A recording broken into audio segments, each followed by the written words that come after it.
hice una crítica en Twitter, miren, se los voy a poner.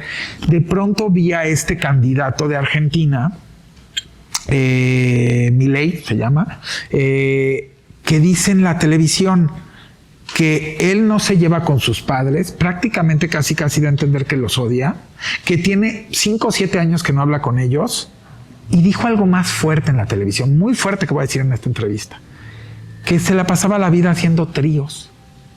Ya no quiero andar más en el asunto, ya se han de imaginar. Y entonces yo pregunté en el Twitter y dije, ustedes como población, ¿qué valor agregado le pueden encontrar a alguien que aspira a uno de los máximos honores en una nación con este tipo de discurso?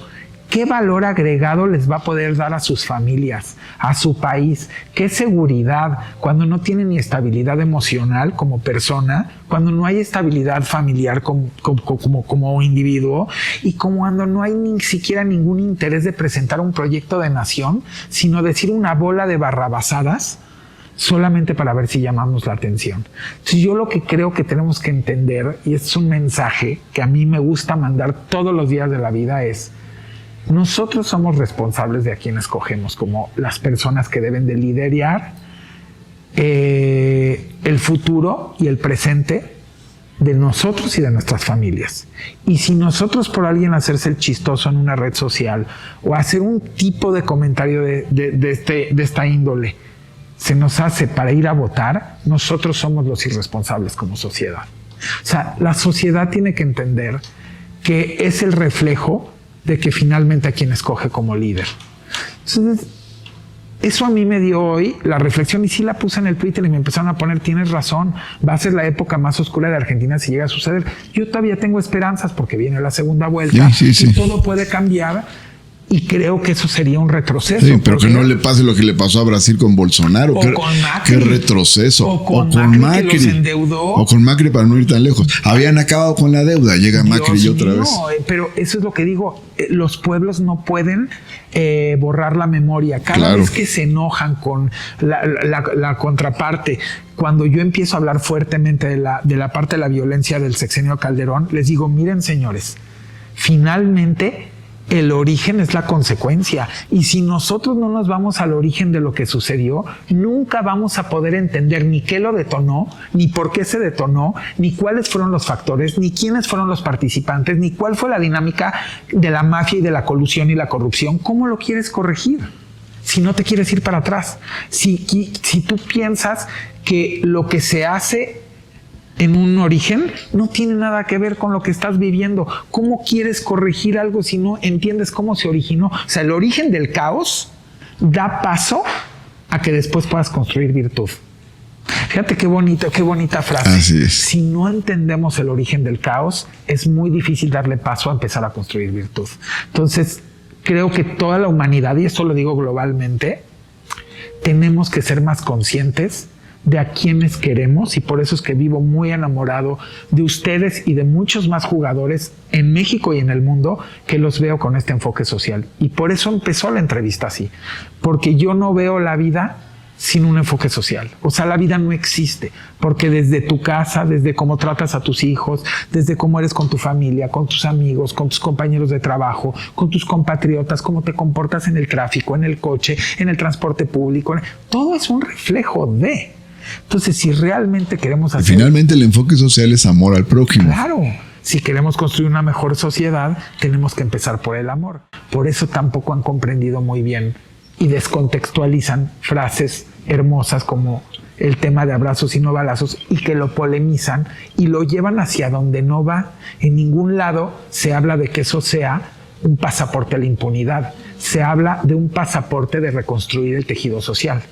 Y de no generar violencia, genera más violencia. No, te voy a traducir de alguna manera esa frase, porque ahora yo veía la declaración de alguien del bloque conservador que decía: nosotros no abrazamos a los delincuentes.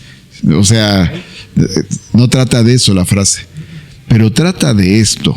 O sea, yo luego les digo en las reuniones: a ver, en esta ciudad reciben beca 400,000 muchachos de la secundaria y 370,000 de la preparatoria. ¿Se imaginan que no la tuvieran? ¿Qué pasaría con miles y miles de ellos? Dejarían de estudiar, O a los vicios. se irían a otras actividades de tipo antisocial. Ahí podemos entender el mensaje profundo. ¿Qué preferimos? ¿Qué queremos? Yo luego les digo en los recorridos, queremos que los jóvenes estén en las aulas y no en las jaulas. Pero además, Eddie, querido, como mamá, yo platicaba con mi esposo cuando justamente surge esta idea de la doctora Claudia Sheinbaum, que muy empática propicia que se genere este recurso para los niños, que al final del día su único trabajo es ese, estudiar. Pero que colateralmente muchos de estos niños viven en ambientes muy violentos, en lugares en donde estas horas que pasen al día en la escuela son horas que están fuera de entornos de violencia, que están fuera del alcance de generadores de violencia y que necesariamente ven este contraste, que sí existe otra alternativa y que sí existe otra forma de vivir la vida y de pasar tus días. Entonces, yo agradecía, porque pues al final uno no pierde su condición de ciudadano, y yo agradecía mucho que hayan pensado también en eso y que de manera colateral se ataque todo este entorno de los niños para que el tiempo que ellos pasen en las escuelas sepan que hay otra manera de vivir la vida. Claro, los tiempos son importantísimos y muy poca, porque no se habla mucho de esto, pero este gobierno, tanto el gobierno que estás encabezando como el gobierno que encabezó la doctora, impulsó muchísimo el deporte, impulsó muchísimo los pilares. O sea, hay tantas cosas de las que habría que hablar y me gustaría que las entrevistas duraran 6 horas, porque de verdad lo que han hecho en el proyecto de transformación, tanto a nivel federal como a nivel Ciudad de México, es muy importante ir tocándolo tema por tema, y seguramente habrá muchas más entrevistas que podamos ir tocando, porque también hablaba yo de lo del cablebús, que a mí me había impresionado cómo este gobierno por fin había atendido a todas esas ciudadanos que vivían en las partes altas y que pasaban cualquier tipo de vicisitudes y tiempo, y que te lo platicaban de día a día, los que nos gusta platicar con la gente y salir y realmente conocer las necesidades. Y el riesgo que había cuando se subían a estos, pues vamos a decirles, peceros, que muchas veces venían desde la montaña, que se quedaban sin frenos, que se estrellaban, que es que muy poca gente sabe todo lo que la gente vive, porque no entienden que vivimos. Por eso estoy enamorado del proyecto, porque comprendió este proyecto que vivimos en un México con diversas necesidades y múltiples realidades. Es como multipolar en el sentido social, económico, cultural, y lo han atendido, han ido por aquí, por allá, por acá, por acá.